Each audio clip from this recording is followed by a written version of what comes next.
chained to a frozen pine tree. A decorated soldier was left to die. Scarred, starving, his once proud eyes clouded with pain. His only crime was loyalty. His story was meant to be buried forever. A secret frozen in the Montana wilderness. But they didn't account for another lost soul wandering off the path. A man who would not only save a life, but uncover a truth someone was willing to kill for. This is a story of a bond that could not be broken. Before we share their incredible journey, help us ensure that such powerful stories of loyalty are never silenced. Please subscribe to Voice of Paws and share this video so the world can hear their voice. The silence in Arthur Corrigan's cabin was a physical weight. Outside, the Montana sky was a sheet of bruised, gray, spitting fine, determined snowflakes that were already burying the world. Inside, the only sound was the slow, rhythmic tick of a grandfather clock in the corner. A sound that didn't measure time so much as underscore its emptiness. At 53, Art moved with the stiff precision of a man whose body had betrayed him long before his spirit was ready to quit. A training accident, a crushed knee, and an honorable discharge had been the unceremonious end to a lifetime of service. Now, his uniform was folded away in a cedar chest, and his purpose felt just as packed away, sealed from the air. He was a man built for missions, living in a world that no longer gave him any. His hair, once dark, was now the color of iron filings, and his face was a map of past campaigns and present weariness, etched around steady, deep-set eyes that saw too much and said too little. He pulled on his heavy winter boots, the motion familiar and automatic. The quiet of the cabin was becoming too loud. Each tick of the clock a fresh reminder of his solitude. He needed a different kind of silence, the kind only found deep in the woods where the snow swallowed all sound, leaving only the whisper of the wind through the pines. He grabbed his canvas coat and stepped out into the biting cold, heading for the old, unmaintained trail that locals knew to avoid. It was exactly where he wanted to be, a place where no one else would venture, a place to be truly alone with the ghosts of his former self. The forest floor was a pristine blanket of white, his boots leaving the only blemishes on its surface. The air was sharp in his lungs, each breath a cloud of white vapor. He walked for what felt like an hour, his bad knee beginning to send dull, aching signals up his leg. He ignored them. The pain was a familiar companion. He moved past the towering ponderosa pines, their boughs heavy and drooping with the weight of the fresh snow. It was here, in the profound hush, that he heard it. It wasn't a bark, or even a whine. It was a sound so faint and broken, it was almost part of the wind, a thin, desperate note of misery that snagged on the air for a moment before vanishing. His training kicked in instantly. He froze, head cocked, listening. For a full minute, there was nothing but the sighing of the trees. He almost dismissed it, almost turned back. Then he heard it again, closer this time. A weak, guttural sound of distress. He changed direction, moving off the path and into the deeper woods, his steps now silent and purposeful. He scanned the landscape, his eyes missing nothing. He followed the sound toward a thicket of aspen, their white bark making them nearly invisible against the snow. And then he saw it. The sight sent a jolt of cold fury through him that had nothing to do with the temperature. Chained to the base of a massive, gnarled pine was a dog. It was a German shepherd, large-framed, but now so gaunt its ribs were a faint washboard beneath a coat of matted pale fur the color of ash and snow. One of its ears was torn and crusted with frozen blood. A heavy iron chain, the kind used for logging, was wrapped tight around its neck. The other end bolted to the tree.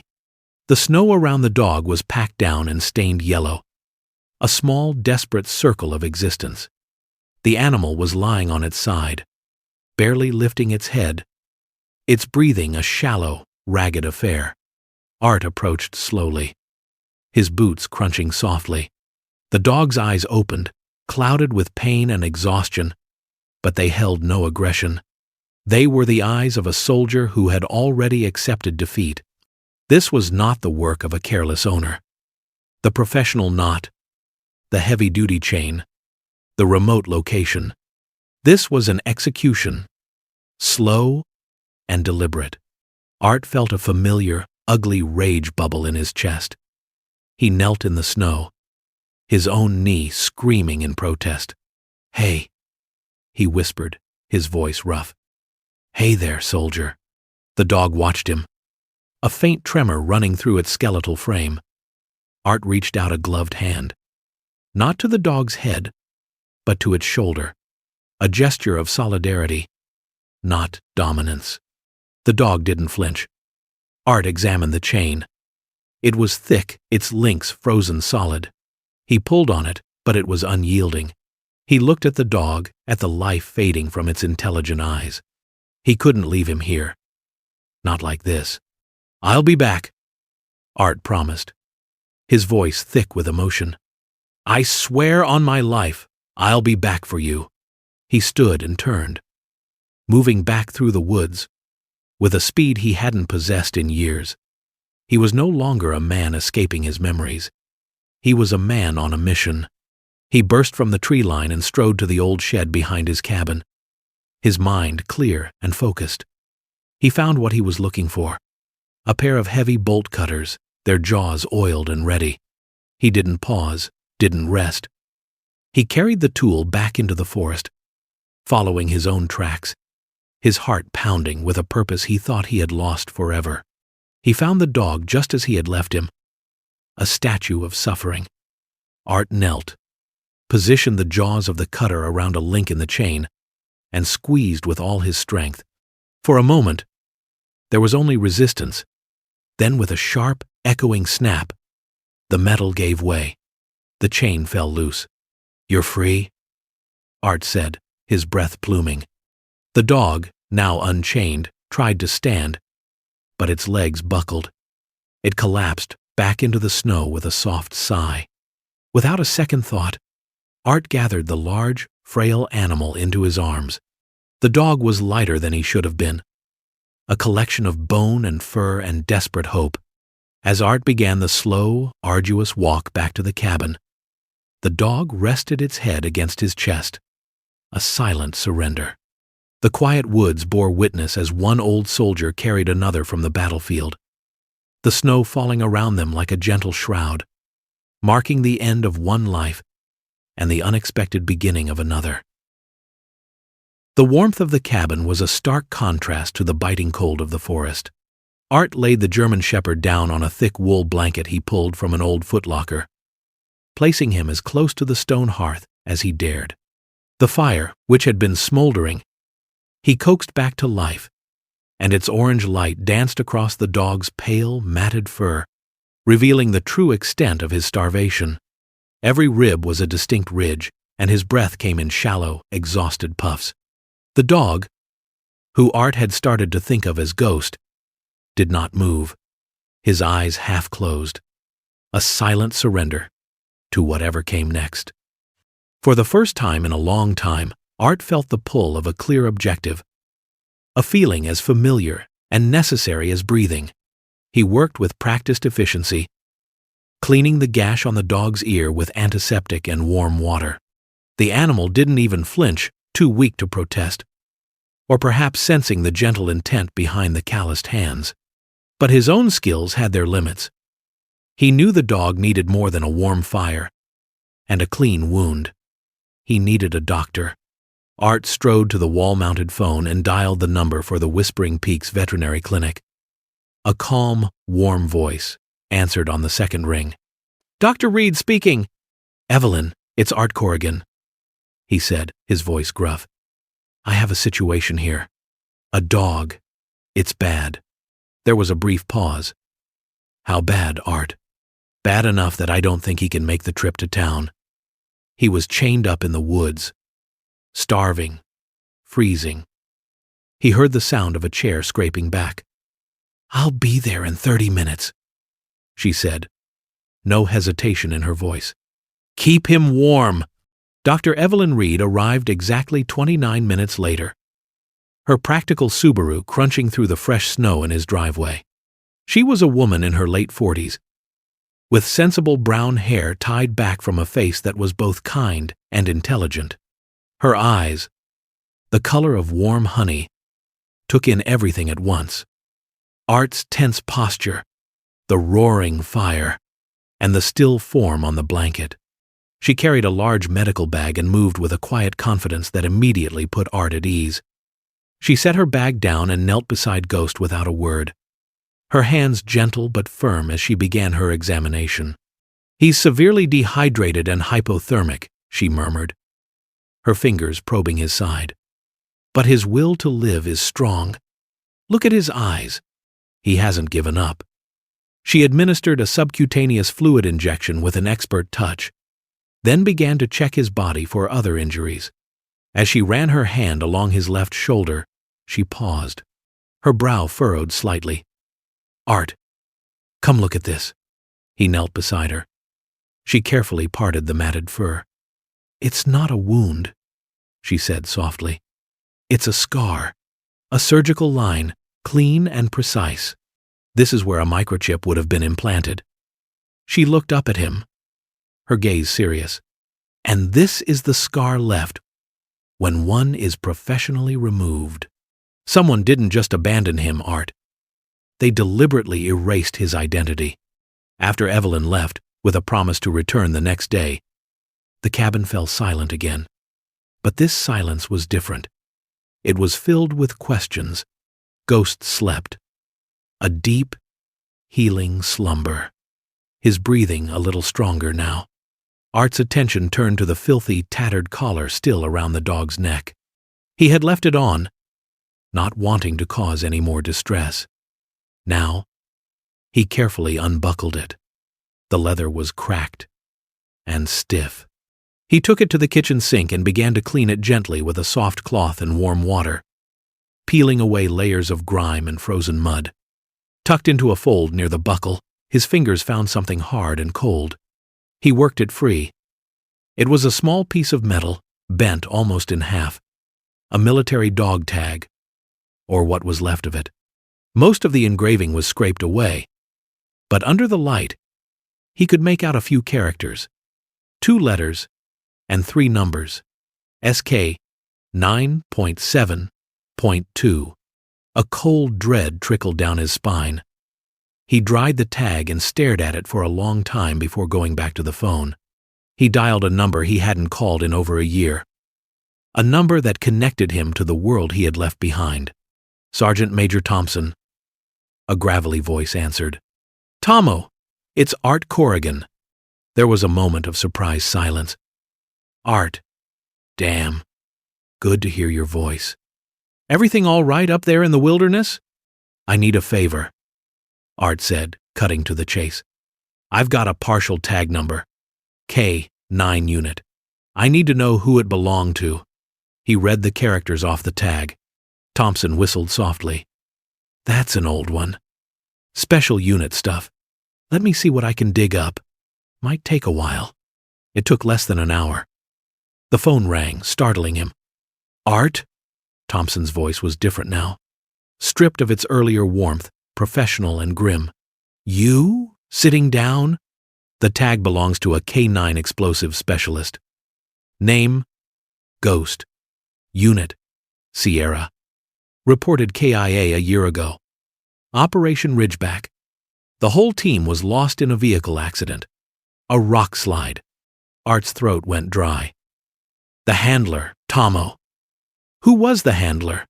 He could hear the rustle of papers. "Handler was Private First Class Cody Hayes." The name hit Art like a physical blow. He sank into a nearby chair, the phone feeling heavy in his hand. Cody Hayes. A kid from rural Oregon, barely 20 years old, with a wide, earnest grin and more heart than anyone Art had ever trained. Art had seen the potential in him, had personally recommended him for the K9 program. He remembered the last time he saw him, beaming with pride next to his new partner, a striking gray and white shepherd. "Art, you still there?" "Yeah," Art said, his voice a hoarse whisper. "I'm here." He hung up the phone and looked at the sleeping dog by the fire. This wasn't just some abandoned animal. This was Ghost, a soldier, a survivor, and a living, breathing link to the boy he had mentored, the boy he had sent off to war. The official report said rock slide, an accident. But the surgically removed chip, the logging chain, the deliberate execution in the woods, it all screamed lie. A cold, hard certainty settled in his gut. This wasn't over. For Private Hayes, and for the loyal partner who refused to die, it had just begun. The days that followed were a blur of quiet routine and simmering tension. Ghost began to heal. The gauntness that had clung to him like a shroud slowly receded as regular meals filled out his powerful frame. His coat of pale gray and white, once matted and dull, started to regain its thick, healthy texture. But the most profound change was in his demeanor. The exhausted surrender in his eyes was replaced by a sharp, unwavering alertness. He was a soldier returning to form, his movements economical, his gaze missing nothing. He followed Art from room to room, a silent, watchful presence, and the bond between them solidified without words, a shared understanding forged in trauma and purpose. While Ghost's body healed, Art's mind was at war. He spent his nights at the kitchen table, a single lamp illuminating old topographical maps, cross-referencing the official accident report of the rock slide with the location where he had found Ghost. They were miles apart. The lies were piling up. The first sign they were being watched was subtle. A dusty, dark green logging truck with no company markings rumbled past Art's isolated property, once in the morning and again near dusk. There was no reason for a truck that size to be on his dead-end road. The second time it passed, Ghost, who had been dozing by the door, rose to his feet in a single fluid motion. A low growl vibrated deep in his chest, a sound more menacing than any bark. Art stood by the window, watching the truck disappear, and placed a hand on Ghost's neck. The dog's muscles were coiled tight like a spring. "I see them too, buddy," Art murmured. "They're getting sloppy." The warning soon became less subtle. A few days later, he went to make a supply run into town and found both rear tires on his pickup truck slashed. The cuts were deep and precise, not the work of random vandals. It was a clear, unmistakable message. Stay home. Stay quiet. Art felt a cold anger settle over him. This wasn't intimidation, it was a tactical error. It told him his quiet inquiries were hitting a nerve. He spent the afternoon replacing the tires, his movements methodical, his fury a tightly controlled burn. The next morning, he found the second message. On his front porch, placed squarely in the center of the doormat, was a dead coyote, its neck broken. The violation of his sanctuary sent a chill through him. But it was the reaction from Ghost that was most telling. The dog stood at the open door, hackles raised, his lip curled back just enough to reveal the tip of a canine. He didn't bark. He just stared into the trees, his entire body a declaration of war. When Dr. Evelyn Reed arrived for her weekly checkup, she saw the grim set of Art's jaw and the carcass he was preparing to bury. "Art, this has gone too far," she said, her voice laced with concern. "You need to go to the sheriff." "And tell him what?" Art countered, his tone clipped. "That I found a stray dog? And now I'm getting paranoid? These people are careful. There's no proof." Evelyn watched him, her intelligent eyes thoughtful. "Maybe not on your porch," she said. "But patterns of behavior, financial records, those things leave a trail. You told me where you found Ghost. Let me do some digging, quietly." True to her word, Evelyn spent 2 days at the county records office and in front of her computer. She called Art on the third day, her voice tight with excitement. "I found something," she said. The large parcel of federal land bordering the national forest, the exact area where Ghost was found. A company called Bridger Timber has been trying to get the logging rights for 2 years. Art knew the name. Bridger Timber was the largest and most aggressive logging company in the state, known for its ruthless business practices. Their initial proposal was rejected due to environmental concerns, Evelyn continued. But they didn't give up. They filed a series of appeals and geological surveys, claiming the land was unstable and a managed harvest was necessary to prevent natural disasters. The fatal rock slide that killed Private Hayes happened on the access road to that very parcel of land. Art stood by the window, looking out at the vast, silent forest. Ghost, a warm, solid presence at his side. The pieces clicked into place with horrifying clarity. Bridger Timber wanted that land. Cody Hayes and his explosives detection dog were operating nearby. What if they saw something they weren't supposed to see? Illegal surveying, secret road building, something that would guarantee Bridger Timber their prize. A convenient rock slide would silence a witness. And the other witness, the four-legged one, couldn't talk. They erased his identity and left him to die slowly, ensuring no one would ever connect him to the incident. He looked down at Ghost, who looked back up at him. His amber eyes filled with a knowing intelligence. This dog wasn't just a victim. He wasn't just a survivor. He was the only living witness to a crime so profound it had been buried under a mountain of lies. And in that moment, Art knew his mission was no longer just about justice for a fallen soldier. It was about protecting the witness who had been delivered, by some miracle, to his door. The decision to return to the woods was not made lightly. It was a calculated risk, a deliberate step into enemy territory. Art prepared with the focus of a man readying for an operation. He waited for a day with clear skies and a hard freeze, when the snow would be crisp and tracks would be obvious. He packed a small bag with water, a first aid kit, and a powerful flashlight, leaving everything else behind. He wasn't going on a hike. He was conducting reconnaissance. Ghost seemed to understand. The dog stood by the door, his body quivering with a restrained energy. There was no fear in his posture, only an intense, focused anticipation. As Art clipped a simple rope leash to his collar, Ghost looked up, his amber eyes meeting Art's. And in that shared gaze, a silent pact was renewed. They were going back to where the nightmare began. They moved through the forest as a single unit. Art walked with a quiet, rolling gait, his senses on high alert, his eyes scanning the tree line for any sign of movement.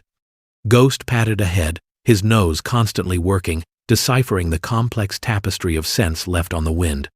He was no longer just a companion. He was a guide. His instincts, a finely tuned instrument that Art trusted implicitly. They reached the gnarled pine tree, the scar from the chain still visible on its bark, like an old wound. Art surveyed the area, a cold knot tightening in his stomach. To his eyes, the sight was just a clearing, the snow a blank page telling him nothing. He felt a flicker of doubt. Maybe there was nothing here to find. But Ghost knew better. After a brief sniff at the base of the tree, he turned with purpose and trotted towards a cluster of granite boulders 20 yards away. He stopped beneath a low, overhanging rock ledge, a spot naturally sheltered from the worst of the weather. He began to dig, his paws sending sprays of snow and frozen earth flying. He didn't just dig randomly. He dug with the frantic certainty of a dog who knew exactly what he was looking for. Art hurried over and knelt beside him, his own hands clawing at the icy ground. Seconds later, his gloved fingers brushed against something tough and synthetic. Working together, they unearthed it. A standard-issue military rucksack, caked in mud but miraculously intact. Art slung the bag over his shoulder. He wouldn't open it here.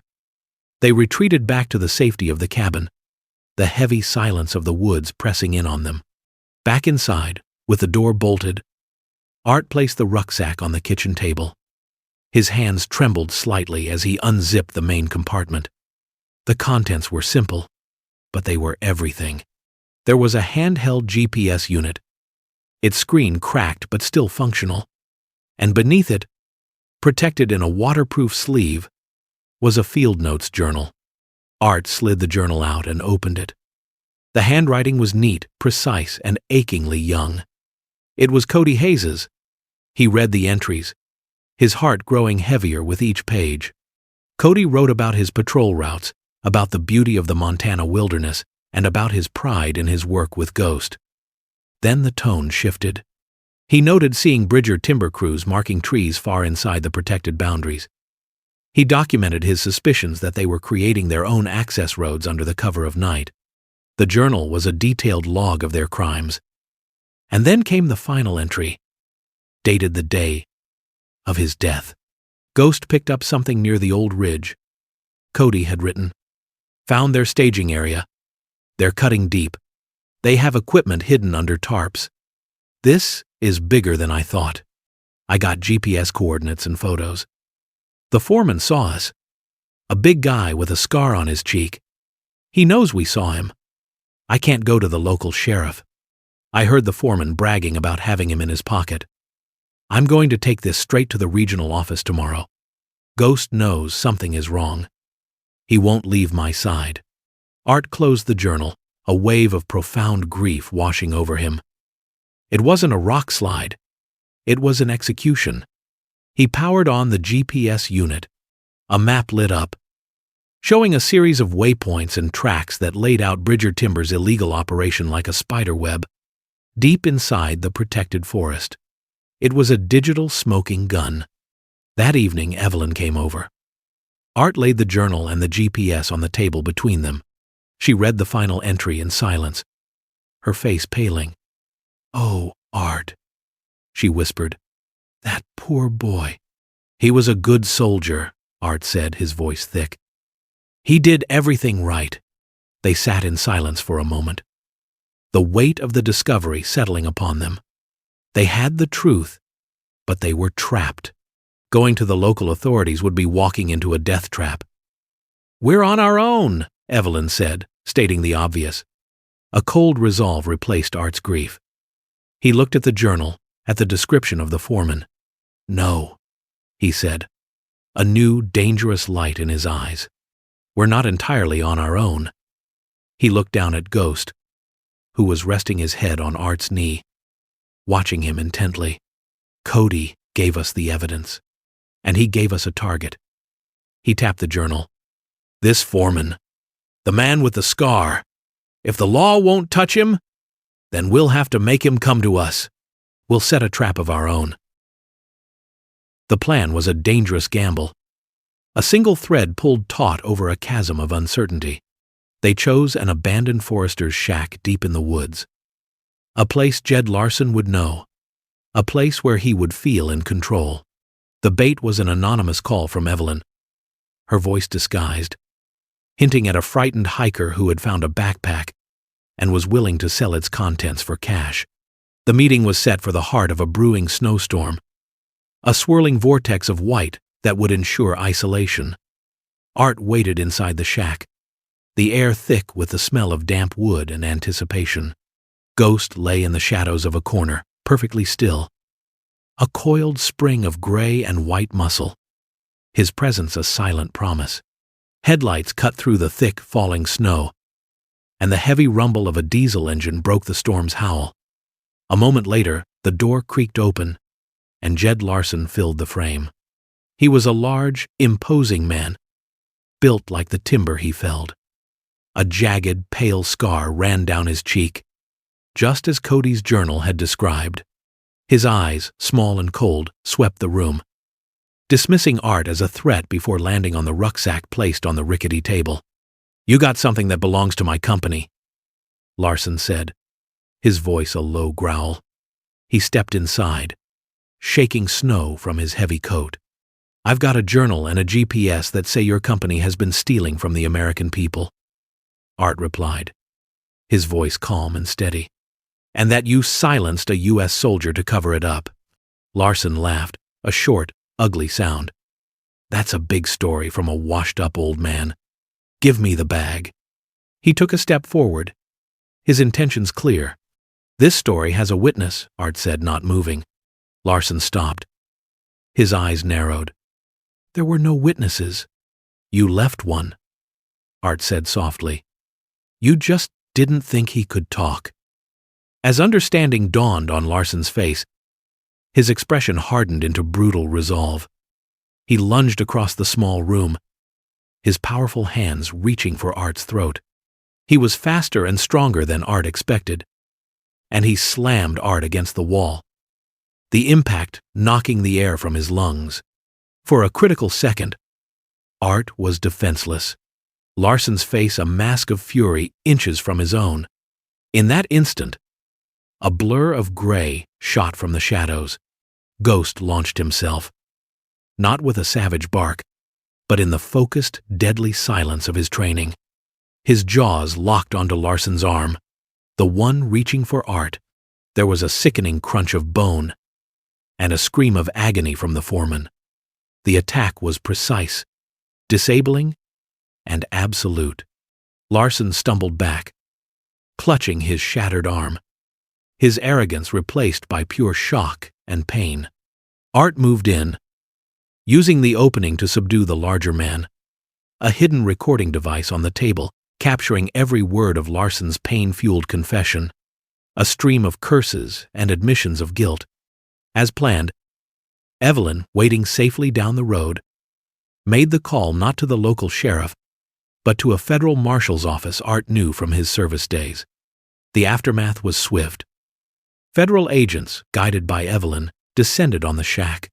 Faced with the GPS data, the journal, and his own recorded confession, Jed Larson implicated everyone, from the top executives at Bridger Timber to the corrupt local officials on their payroll. The company was dismantled. The stolen land was returned to the public trust, and a small, quiet ceremony was held at the regional military base to honor the memory and sacrifice of Private Cody Hayes. Justice, slow and hard-won, had finally been served. The story could have ended there, but for Art, it was a beginning. The world had turned, from winter to spring. The snow melted, revealing the green, healing earth beneath.